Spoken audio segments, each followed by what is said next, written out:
Pak. Bismillahirrahmanirrahim. Assalamualaikum warahmatullahi wabarakatuh. Pertama, terima kasih kepada Bapak Dr. Sahrul yang sudah mengundang kami, dan terima kasih buat rekan-rekan semua yang sudah hadir di pagi ini. Yang biasanya dipakai kegiatan lain, kali ini kita mendengarkan sedikit tentang fisika. Saya hanya bercerita pengalaman saya sendiri, ya. Jadi sharing, I will present what my own experience in doing research, so my own interest, and you can take the advantage from the journey. It's a 35 years old journey, and what I'm going to present to you is that what I have from the beginning, from the Al-Quran.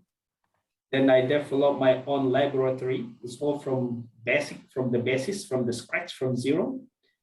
Ini adalah lab unik, satu-satunya di dunia di mana saya bisa bermain-main dengan cahaya. Jadi ketertarikan saya adalah bagaimana bermain-main dengan cahaya, photons, and from photons how to create science and technology. So this is completely new technology what you observe here. Yang kita lihat sekarang adalah sedikit bagian daripada lab, ya, yang kami bangun, yang saya bangun, dan itu luar biasa enaknya membangun lab sendiri, karena di sini kita bisa melihat berbagai macam quantum physics. Jadi kalau kita ingin menguasai teknologi masa depan, maka kita harus menguasai yang namanya kita sebut dengan quantum physics. Jadi di sini yang kita lihat berbasiskan synchrotron radiations. Nah, yang kita lihat di sini, gambar di sini adalah bagaimana signal di lab itu sendiri kita bermain-main dengan atom, bermain-main dengan spin, charge, orbital, dan lattice. Jadi 4 hal ini dia akan couple dengan cahaya, dan couple, ya, antara spin, charge, orbital, dan lattice tadi dia akan menghasilkan new science and new technology, all based on the Al-Quran. Jadi di sini kita lihat nih bagaimana kita membangunnya dari awal, dari nol. Jadi semuanya hitung-hitungan.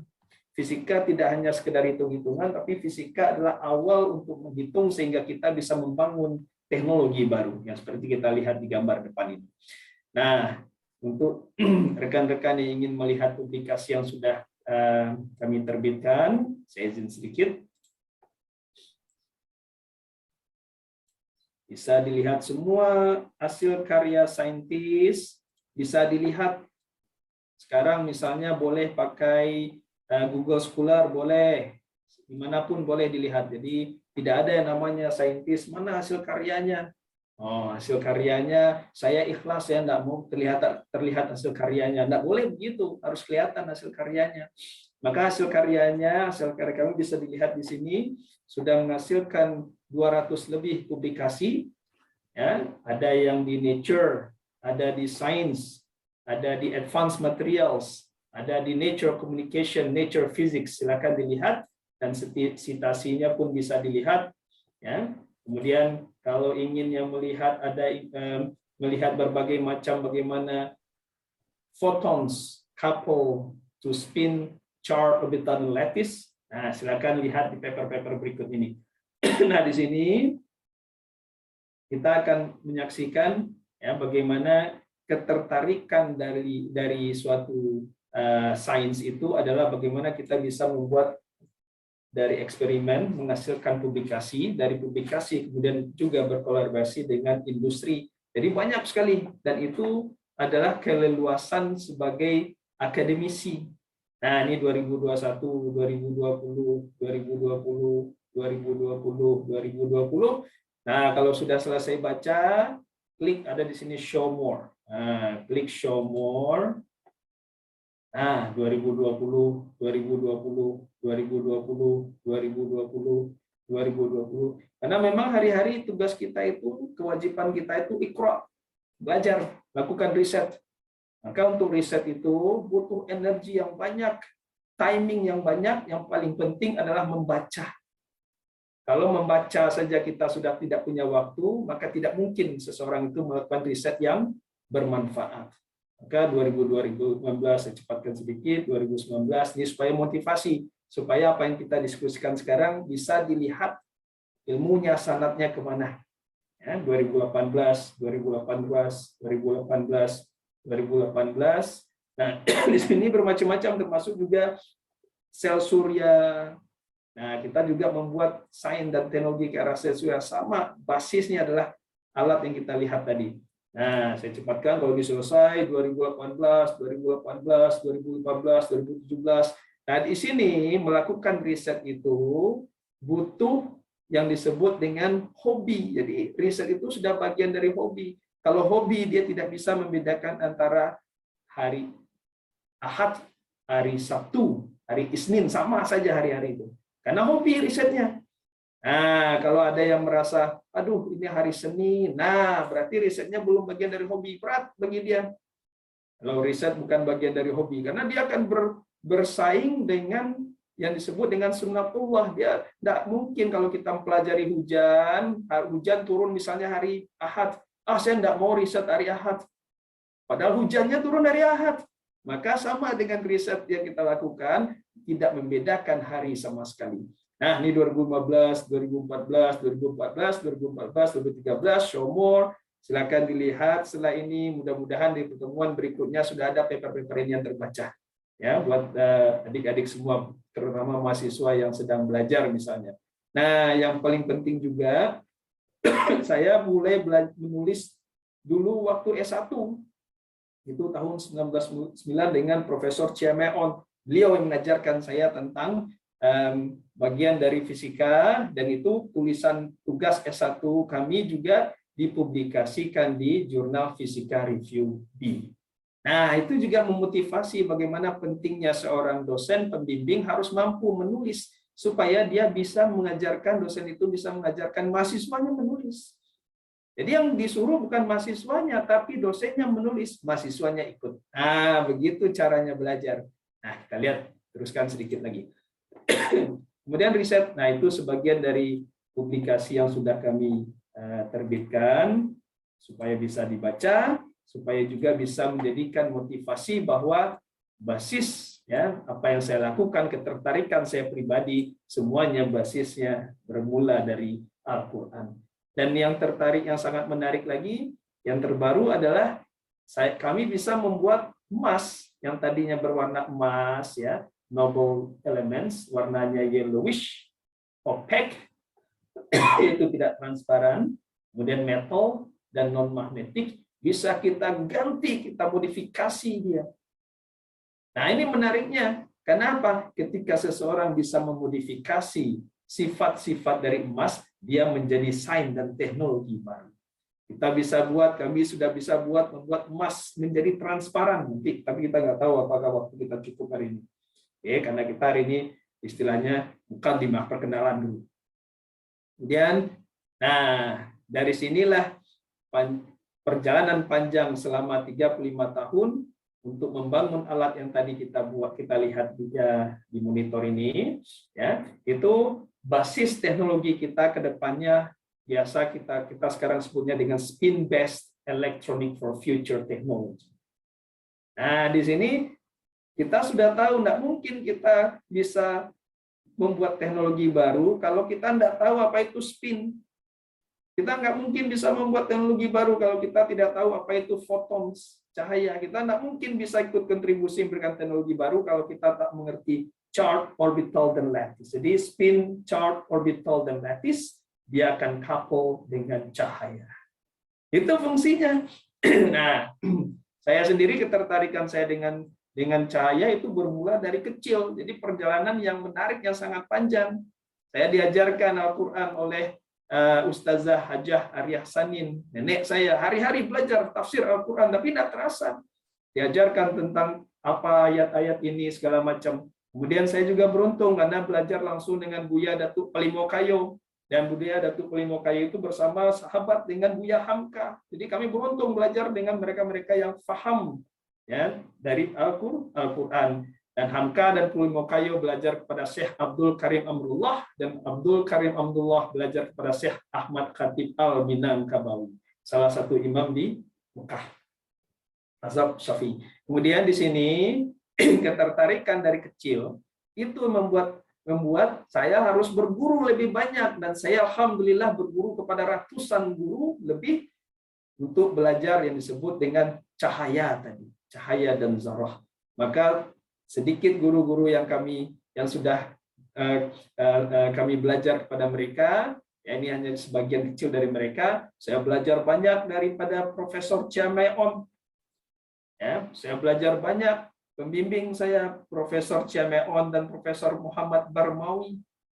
Belajar fisika kuantum kepada Chia Mei-on, Bapak Chia Mei-on, belajar fisika kuantum kepada Profesor Barmawi tentang fisika material lebih khususnya. Tapi tidak cukup itu untuk membuat saya bisa membuat teknologi tentang cahaya, berbasiskan cahaya dan zarah. Maka saya pun belajar kepada Profesor George Sawatsky, nama ilmunya Condensed Matter Physics. Nah, di sini kita belajar dua-duanya, bagaimana dari rumus menjadi kenyataan. Jadi rumus fisika itu justru kritikal, dia tidak hanya sekedar rumus. Rumus itu baru tepat kalau dia sudah menghasilkan, sudah kita buktikan secara eksperimen, baru bermanfaat dia.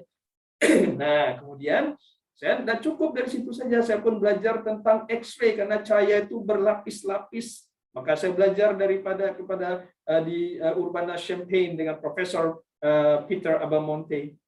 Apakah cukup? Tidak cukup. Saya pun harus belajar tentang synchrotron radiation. Saya belajar ke Stanford, bagaimana synchrotron radiation, Profesor Chi Cheng Kau. Apakah itu cukup? Tidak cukup juga. Makanya saya belajar lagi, terus belajar kepada Profesor Michael Ruphausen. Saya belajar optik dan laser. Kemudian ilmu-ilmu itu, di antara mereka itu masih banyak ratusan guru-guru lain. Maka guru sangat penting dalam pembelajaran. Nah, 35 tahun lamanya, ya hari-hari memikirkan tentang cahaya, hari-hari memikirkan tentang zarah, dan Allah izinkan kami bisa membuat alat yang dimulai yang dari scratch, teknologi baru, kita bisa bermain-main dengan cahaya dan zarah. Oh, begitu menariknya Al-Quran. Jadi kita punya awal dan kita tahu bagaimana ke depannya. Awalnya yang menariknya di situ. Nah, dalam hal ini apa yang saya lakukan sekarang? Yang saya lakukan sekarang adalah coba lihat. Sebentar. Nih. Oke. sebelum sampai itu saya perlihatkan sedikit bagaimana synchrotron radiation, bagaimana Al-Qur'an mengatakan benda yang bergerak cepat, sangat cepat, ya, zarah, dia bisa menghasilkan cahaya. Maka itulah prinsip synchrotron radiation. Nah, coba lihat sebentar ya. Oh, maaf. Nah, ini adalah pipa, ini simulasinya bagaimana kita membuat cahaya. Ya, cahaya itu 10.000 kali lebih terang daripada cahaya matahari. Jadi kita manusia karena Allah di Al-Baqarah 30 sudah mengatakan manusia itu adalah khalifah di muka bumi, maka Allah izinkan kita membuat cahaya di mana cahaya itu melebihi terangnya cahaya matahari dan panjang gelombangnya melebihi panjang gelombang cahaya matahari yang sampai ke bumi ini. Maka kita buatlah teknologi, maka kita pisahkan cahaya itu dari yang lain, dari benda-benda lain, karena cahaya itu dia berjalan lurus kecuali kalau dia bertemu dengan benda lain dia scatter. Jadilah scattering namanya. Kemudian cahaya dimulai dari ini adalah vacuum. Nah, dalam pipa ini vacuum, dan vacuum itu ini magnet, karena elektron kita akan bermain-main dengan elektron, kita akan membuat elektron itu bersyaf-syaf seperti bagaimana kita sholat. Jadi harus sinkronis dia. Ya. Nah, elektron yang tidak sinkronis dia tidak menghasilkan cahaya apapun. Maka bagi laki-laki muslim, pergilah ke masjid sholat berjamaah 5 kali sehari supaya ada kemungkinan ada cahaya. Kalau mau punya cahaya tentunya. Nah, kemudian ini kalau yang mau, kalau nggak mau ya nggak apa-apa. Nah, kemudian dari sini kita akan lihat bagaimana pertama kita akan memakai eksperimen Hertz and Hallwach untuk menghasilkan elektron. Jadi yang merah-merah ini elektron. Hertz and Hallwach. Kemudian elektron itu dengan photoelectric effect dijelaskan oleh Einstein. Tapi ketika Einstein menjelaskan dia butuh kuantum fisika dulu. Nah, nggak bisa tanpa kuantum fisik. Maka terciptalah yang namanya work function. Nah, elektron ini kita kita pompa dia ke dalam pipa vakum tadi, ya, pipa yang vakum, dan pipa yang vakum itu tadi, elektron itu akan dipercepat, ya, melewati vacuum tube ini dan medan magnet, dan kecepatannya mendekati kecepatan cahaya. Jadi untuk bisa menghasilkan cahaya, kita butuh zarah. Kita butuh zarah. Oh, zarah itulah. Nah, kemudian kita lihat zarah itu, kemudian kita trajektori zarah itu, jalur zarah itu, elektron itu kita buat dengan tadi medan magnet, ya. Kita atur dengan medan magnet. Maka ketika dia berjalan di dalam vacuum, dan kita harus buat dia synchronize. Coba perhatikan. Jadi yang tadinya acak, kalau dia acak, elektron yang acak, dia belum menghasilkan cahaya yang bermanfaat. Oke. Hanya elektron yang teratur yang menghasilkan cahaya yang bermanfaat. Nah, ini konsepnya konsep dasar daripada Islam, dari Al-Quran. Jadi bagi laki-laki yang ingin bermanfaat, sholat di masjid 5 kali, teratur. Kalau ingin bermanfaat. Nah, di sini kita akan lihat, ini kenapa dia. Nah, ketika kita bikin synchronizations, maka elektron itu, ya, ini bisa kita lakukannya dengan sempurna karena kita bisa atur elektron itu. Kita sudah punya sains tentang itu. Namanya basisnya quantum physics, quantum mechanics. Dan elektron yang bergerak tadi, ya, yang synchronize ini tadi, dia akan menghasilkan radiasi, dan radiasi itu kita tangkap dengan pipa yang vakum tadi. Ya, ini radiasinya banyak, dan radiasi inilah yang menghasilkan cahaya 10.000 kali lebih terang daripada cahaya matahari, dan panjang gelombang yang dihasilkan pun jauh lebih lebar daripada panjang gelombang matahari. Ini kenapa dia lompat-lompat? Ya.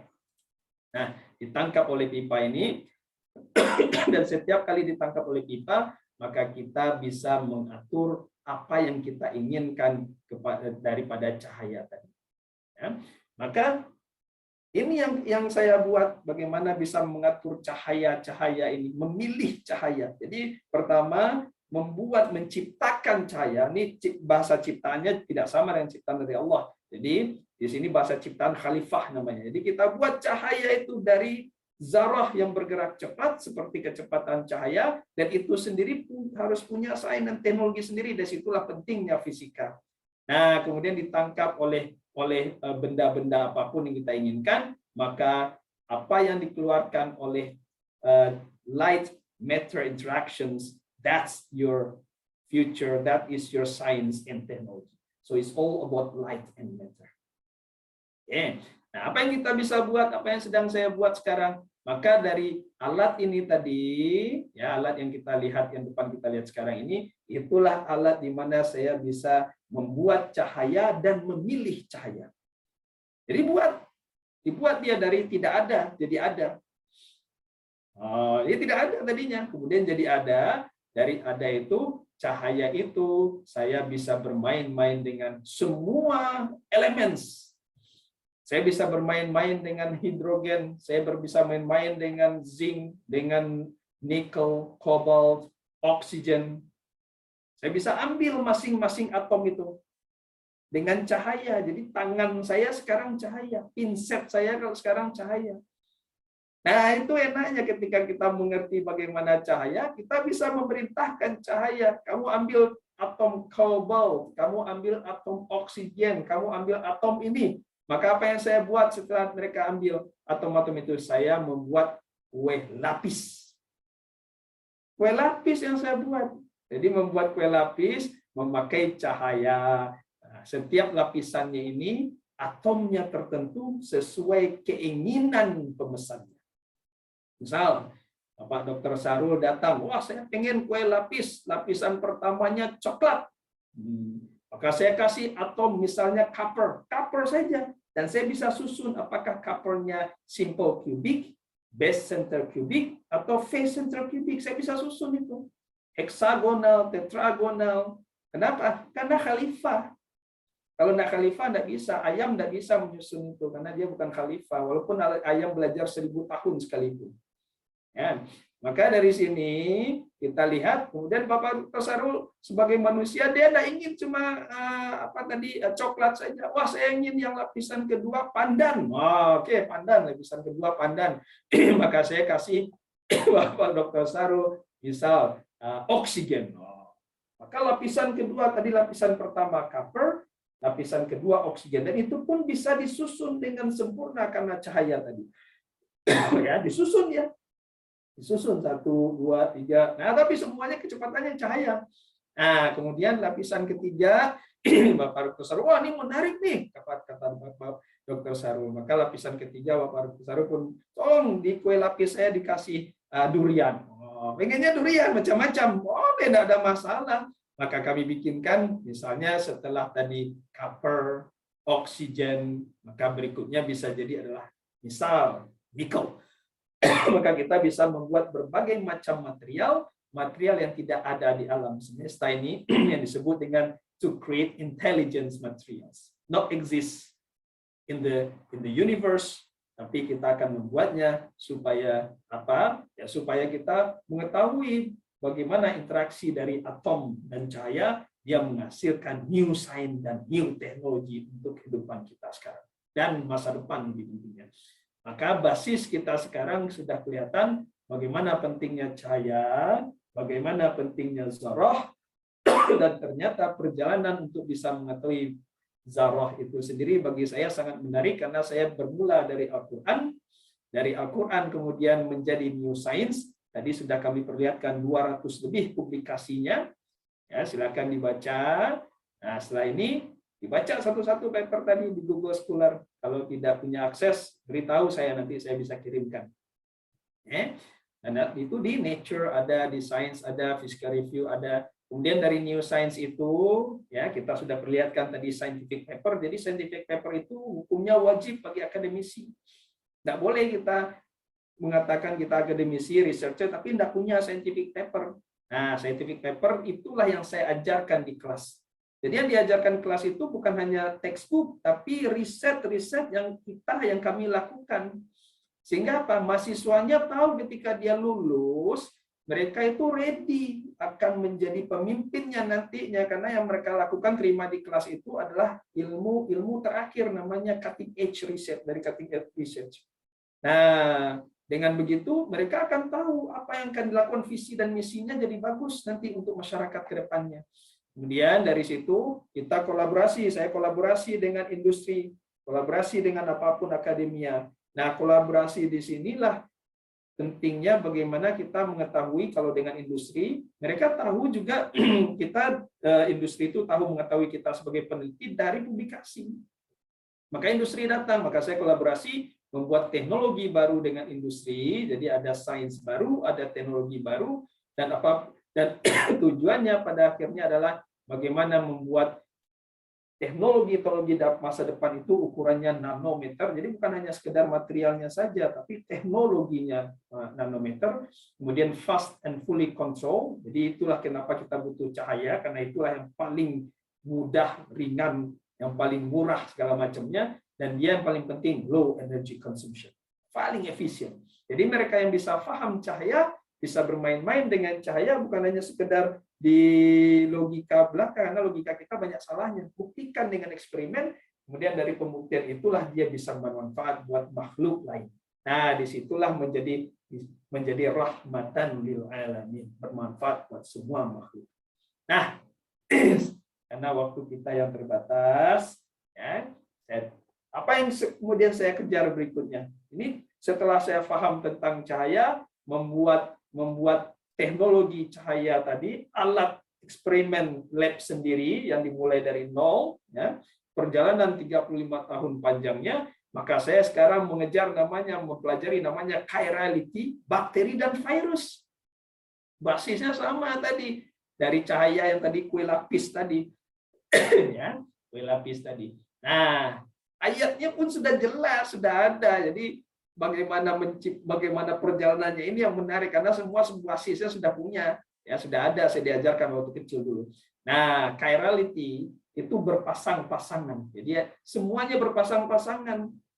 Jadi ketika Allah menciptakan ada pasangan kanan dan kiri, itu ada rumusnya.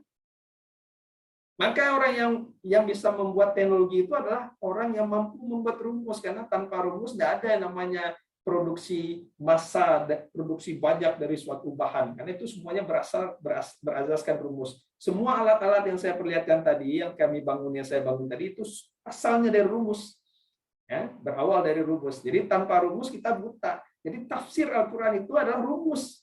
Tafsir yang paling penting dari Al-Quran, bagaimana Al-Quran itu menjadi rumus, menjadilah dia bermanfaat. Nah, dari sini saya sedang ya bagaimana kita mendeteksi, bagaimana kita mendeteksi bakteri dan virus, karena kita belum punya, semuanya di dunia ini belum punya namanya database virus dan bakteri. Jadi mereka yang riset mampu memberikan informasi database bakteri dan virus, ini akan terpakai sampai akhir zaman nanti. Maka ini amal jariah yang luar biasa tingginya. Ya, jadi kita harus mengejar mana amal jariah yang paling tinggi. Jadi itu yang kita kejar. Walaupun satu saja jenis yang kita temukan, itu luar biasa karena dia dipakai sampai akhir zaman. Nah, sama juga dengan ini, kalau ini bagian dari bakteri, ini bagian virus, dia chirality. Dia berpasang-pasangan. Nah, kita harus tahu cari pasang-pasangannya. Disitulah kita butuh tadi yang saya buat, alat yang saya buat tadi, karena itu yang bisa membuat bagaimana mencari pasangan-pasangan dari zarah.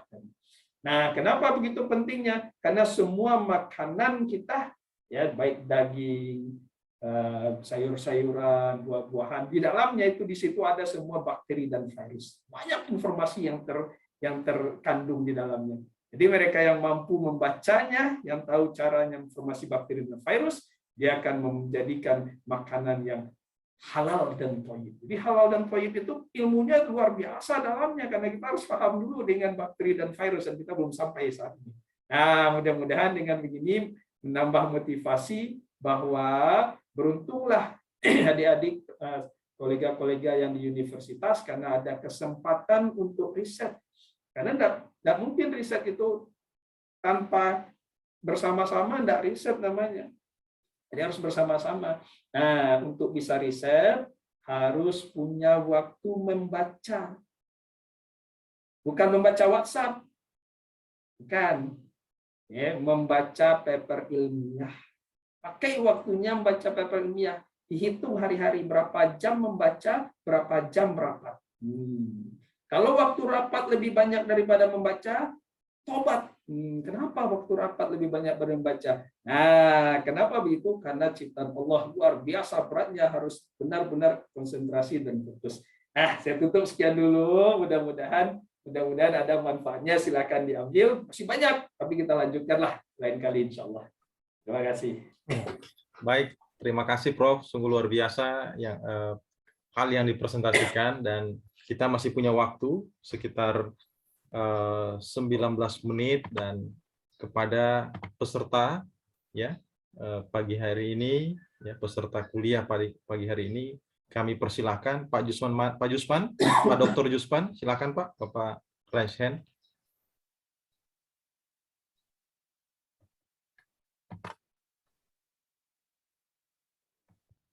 Silakan Pak Jusman. Baik, Assalamualaikum warahmatullahi wabarakatuh. Waalaikumsalam warahmatullahi wabarakatuh. Hormat untuk Pak Andripo ya, alhamdulillah bisa bertemu dengan Bapak meskipun lewat. Suara saya bisa dengar Pak Sarul? Kurang maksimal Pak. Kedengaran masih agak sayup-sayup, mungkin bisa dimaksimalkan barangkali Pak. Aja nggak apa-apa. Ya.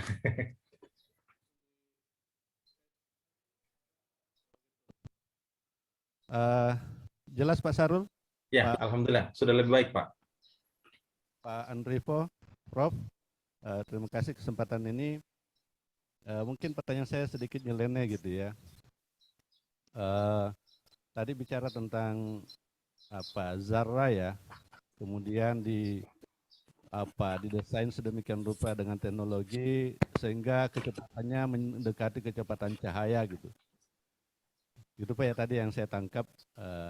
Nah, sejauh ini kan kita, yang saya tahu ya, tentang kecepatan cahaya ini kan berangkat juga dari postulat Einstein itu, bahwa kecepatan terbesar saat ini di alam raya itu kan kecepatan cahaya. Begitu Pak, apakah begitu? Nanti saya konfirmasi saya ingin mengkonfirmasi pemahaman itu juga pada titik itu. Pertanyaan saya begini, dalam konteks perkembangan teknologi saat ini, termasuk tadi teknologi kuantum, cahaya dan zarah tadi itu, dalam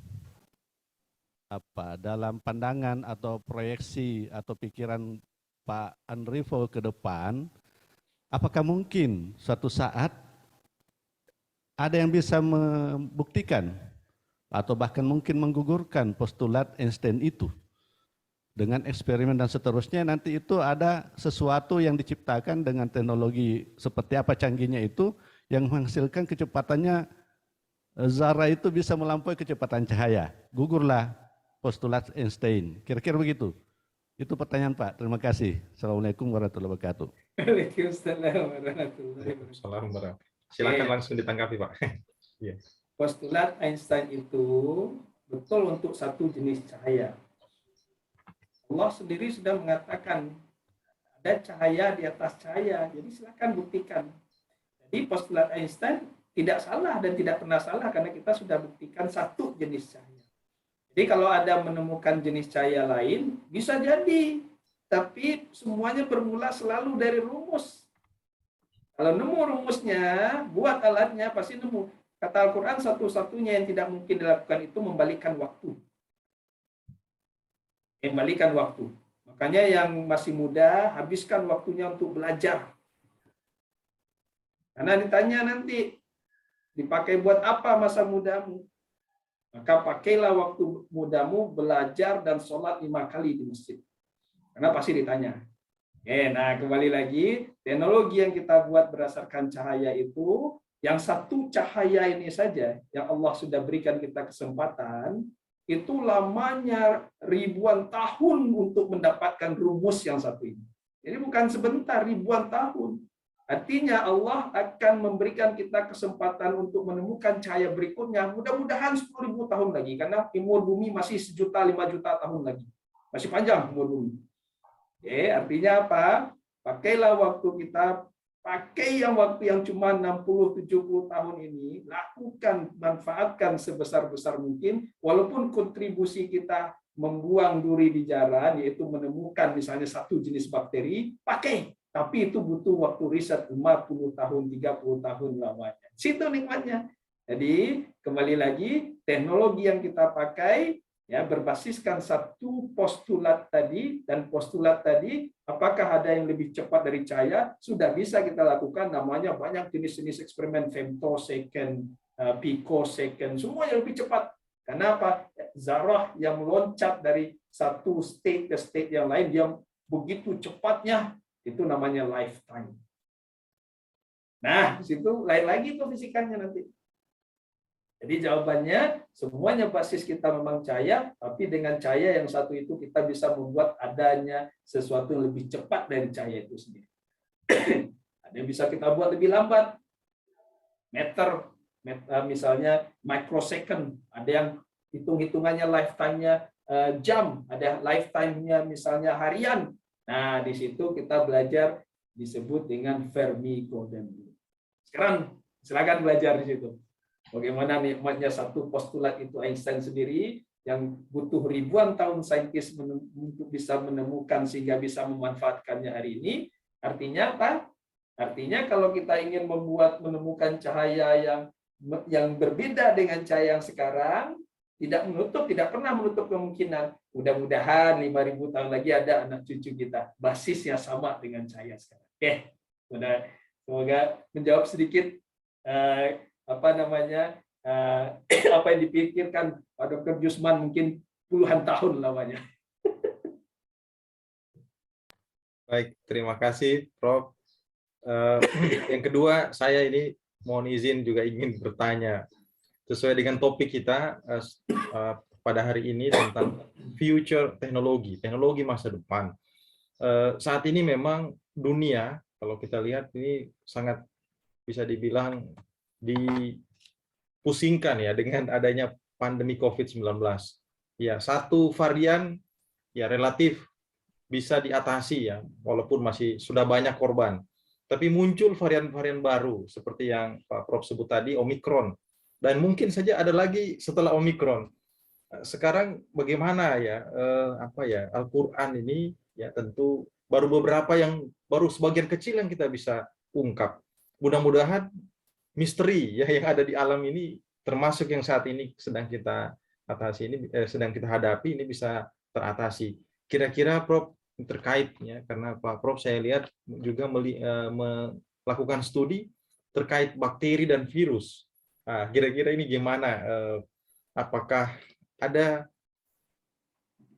ya katakanlah sunnah atau hal-hal yang mungkin kita harusnya lakukan tapi saat ini kita tinggalkan? Padahal itu barangkali adalah solusi dari masalah yang sedang kita hadapi. Mohon tanggapannya Prof. Terima kasih sebelumnya. Ya, alhamdulillah. Jadi kalau kita kembalikan kepada Iqra bismi rabbikal ladzi khalaq. Iqra terlebih dahulu baru bismi rabbikal ladzi khalaq. Iqra itu riset. Jadi lakukan riset. Tanpa riset tidak mungkin kita bisa melihat bakteri aja kita tidak pernah dengan mata sendiri. Tapi jantung kita, paru kita bisa kecil gara-gara bakteri ini tadi. Virus di sini kalau kita membicarakan COVID-19 virus ya. Dia akan shrinkage dan itu akan membuat fungsi jantung, paru, ginjal kita menjadi kehilangan fungsi.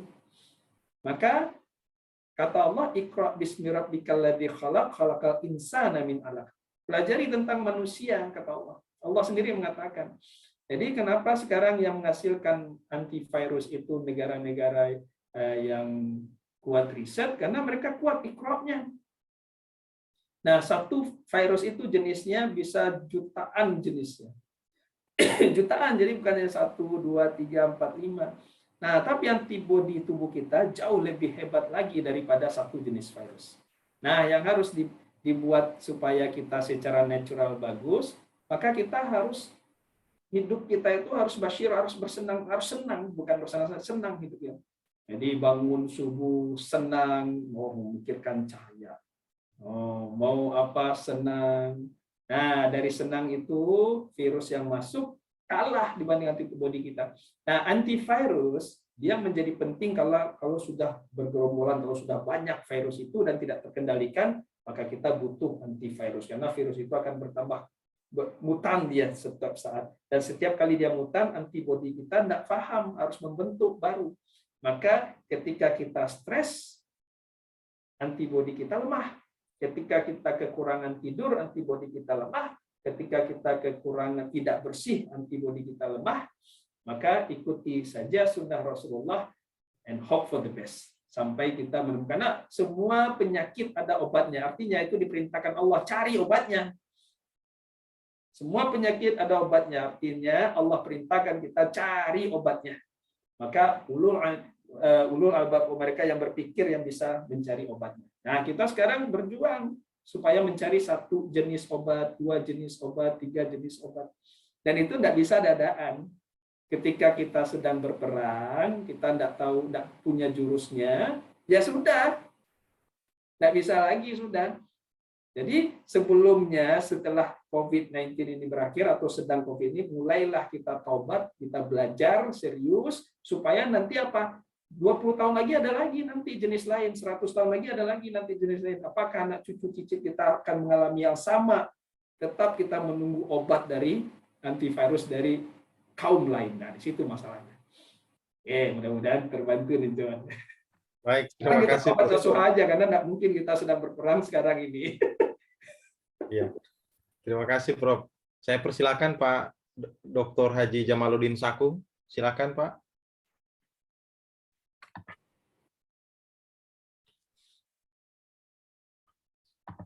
Halo, Pak Jamal. Ya. Ya, silakan, Pak. Baik. Terima kasih Pak Dr. Sakung. Selamat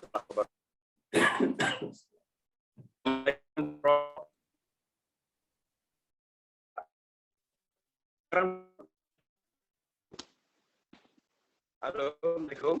Waalaikumsalam warahmatullahi. Iya Pak, maaf suaranya kurang kedengaran Pak, kurang jelas. Ya, jadi saya mohon maaf ini menggunakan handphone ini karena saya tertarik dengan diskusi hari ini Pak Dr. Sarul ya. Assalamualaikum Prof. Ya. Iya. Halo. Ya, halo. Iya, ya, silakan Pak, lanjut Pak. Silakan Pak. Iya, yang menarik buat saya tadi karena ketika saya buka itu langsung dibuka elektron. Jadi kebetulan saya ini program studi kimia, tertarik sekali dalam mendengarkan ya.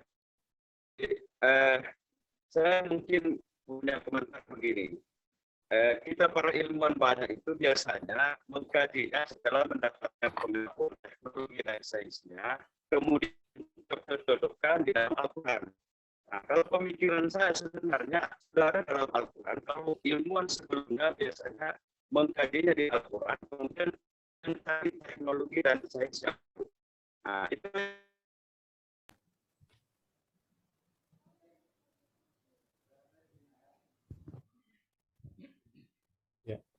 Silakan lanjut Pak Jamal.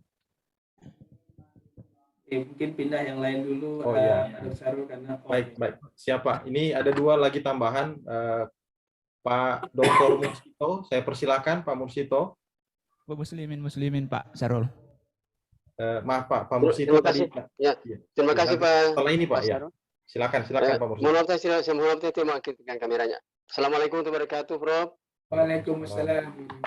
Ya, terima kasih Pak Sarul. Assalamualaikum Pak Sarul. Kemudian dari apa yang telah disampaikan Prof sangat menarik sekali tentang kajian yang berdasarkan Al-Quran. Saya Prof ingin hanya untuk melanjuti apa yang di Pak Sarul tanyakan tentang pandemi kita ini. Yang ini mengenai vaksin yang Prof saya katakan bahwa dari negara-negara lain yang mensuplai ke negara kita. Bagaimana Prof dengan negara kita yang mungkin menghasilkan vaksin dan mungkin belum dilaksanakan untuk digunakan oleh negara kita.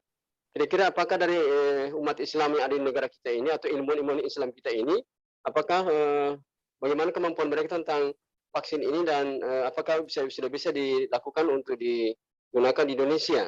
Karena kalau melihat juga dari orang-orang yang dari negara lain yang membuat vaksin ini, mungkin dari segi kehalalannya mungkin kita harus tahu dulu atau bagaimana Prof tentang hal ini. Kemudian Prof mengenai obat-obat herbal yang kita gunakan, apakah tidak ada di negara kita ini obat-obat yang dari herbal dari hasil tanam-tanam Indonesia yang bisa digunakan sebagai obat yang bisa mengobati pandemik ini, terutama yang diciptakan oleh para ustadz seperti ustadz-ustadz yang di negara kita. Saya kira itu saja Prof. Terima kasih Prof. Ya.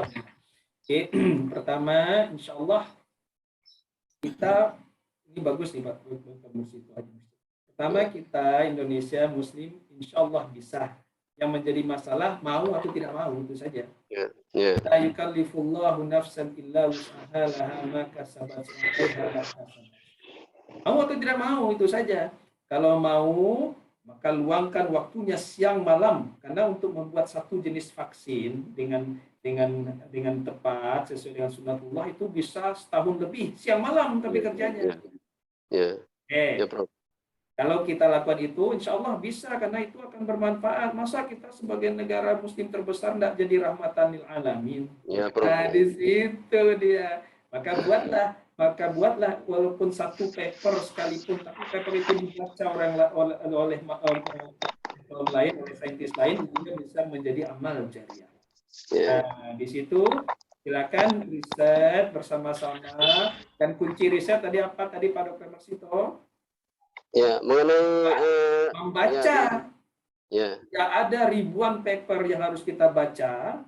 Kalau kita untuk bisa mulai riset ke lab, minimal harus 300 paper kita baca terlebih dahulu. 300 paper minimal. Baru kita paham kondisi satu keadaan. Nah, sekarang luangkan waktu mulai baca. Kalau kita mampu melakukannya, maka kedepannya kita yang akan menguasai sains dan teknologi. Iqra-nya harus tepat terlebih dahulu. Mudah-mudahan bertambah semangat. Jadi jawabannya bukan tidak bisa, tapi mau atau tidak mau. Itu saja. Terima kasih, Prof. Ya. Silakan Pak Muslimin. Ya, terima kasih Pak Sarul. Ya, singkat barangkali Pak karena waktu kita tinggal beberapa menit. Silakan Pak. Makasih Pak Prof. Saya pernah baca buku. Judulnya buku itu adalah Ternyata Akhirat Tidak Kekal. Nah, di dalamnya itu bahwa energi yang paling terbesar untuk berdoa itu adalah di pusaran Ka'bah. Nah, sehingga di ajaran kita bahwa lebih makbul kita berdoa secara berjamaah dan daripada individu, dan lebih makbul berdoa di muka Ka'bah.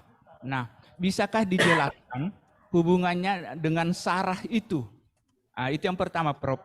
Yang kedua, minggu yang lalu saya mandi di laut, seorang ustaz dan profesor tanya kepada saya, karena saya orang fisika, bagaimana bisa menjelaskan bahwa di suatu ruangan dunia ini terbukti bahwa ada juga ruangan surga, jadi ada surga di sana. Saya sempat menjelaskan menggunakan sahra, jadi ada dua dinding ruangan dunia dengan akhirat, bahwa kalau di dunia ini kita bisa melakukan suatu, maka di sebelahnya ada kedengaran, ada energi yang tembus.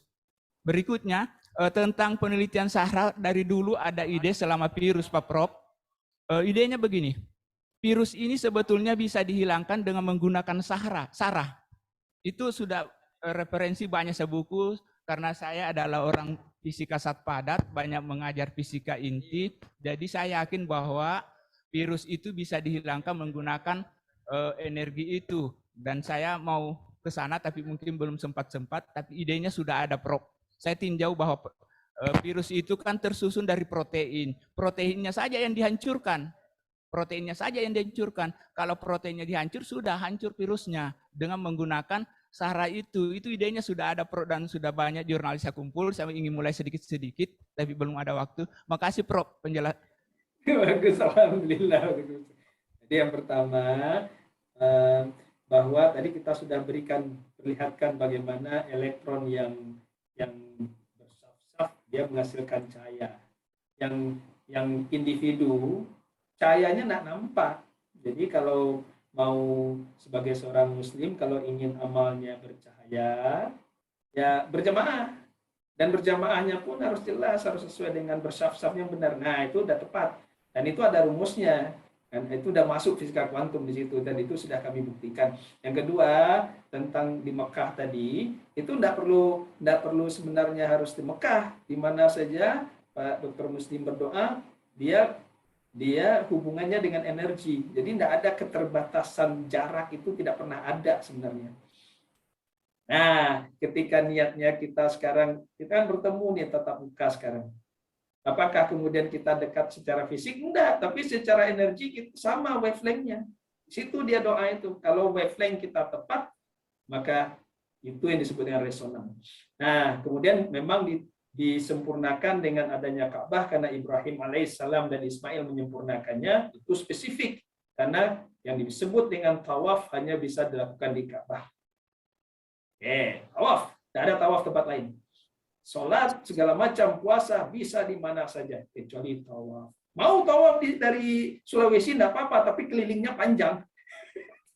Panjang 7 kali kelilingnya, silakan saja, tidak ada masalah. Dari bulan pun tidak ada masalah. Nah, tapi kelilingnya panjang, bisa 1 kali keliling itu bisa 1 tahun lebih nantinya. Jadi kenapa di sana? Karena disitulah dicontohkan oleh Rasulullah SAW.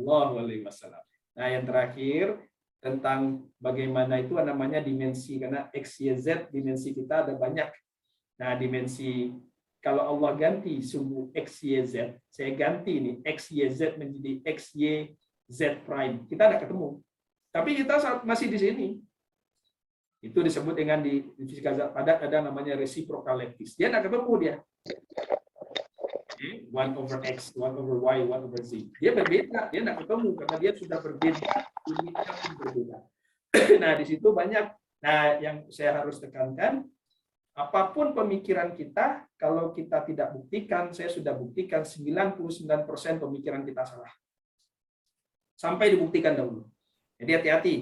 Apapun pemikiran kita, saya sudah buktikan berkali-kali. Apapun yang saya canangkan, walaupun saya sudah banyak menurunkan rumus, tetap salah karena Allah menyuruh saya iyyaka na'budu wa iyyaka nasta'in. Jadi jangan pernah menganggap apa yang kita baca tepat sampai kita buktikan sendiri. Nah, mudah-mudahan nambah. Saya izin pamit dulu. Mohon maaf karena sudah ada yang menunggu, ya.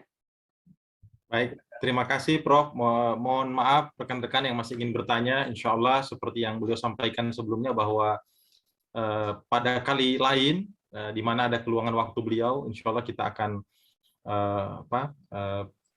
bertemu kembali, dan mohon bimbingannya Prof untuk pengembangan institusi kami, ya, sumber daya yang ada di Indonesia, khususnya di Universitas Tadulako. Mudah-mudahan ada kesempatan Bapak untuk membimbing kami, ya, mengarahkan kami untuk menghasilkan karya-karya yang bisa berkelas, ya, yang bisa diterbitkan pada jurnal internasional bereputasi, insya Allah. Dan saya atas nama, ya, Program Studi Pendidikan Fisika mengucapkan terima kasih atas keluangan waktu Bapak, ya, sudah menyampaikan ilmu yang sangat bermanfaat. Mudah-mudahan ini bisa menjadi ladang ibadah, ya, amalan bagi Bapak. Untuk itu saya menyerahkan sertifikat ini, mohon diterima Pak Prof. Terima kasih banyak.